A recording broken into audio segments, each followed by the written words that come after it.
দর্শক, এই মুহূর্তে আমরা দাঁড়িয়ে আছি মানিকছড়ি উপজেলার কুমারী এলাকায়। আর আমরা দেখতে পাচ্ছি যে দুজন কৃষক এখানে একেবারে কোমর সমান দেবে গিয়ে ধানের চারা রোপণ করছে।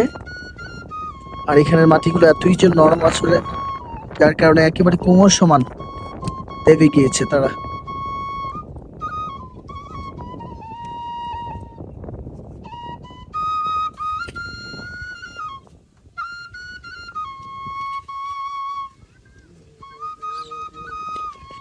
পাহাড়ি অঞ্চল বা সমতলের বিভিন্ন এলাকায় আমরা দেখতে পাই এরকম কিন্তু অসংখ্য জায়গা রয়েছে যেখানে আসলে দেবে গিয়ে বা মাটি নরম থাকার কারণে দেবে গিয়ে অনেক সময় এইভাবে ধানের চারা রোপণ করতে হয়।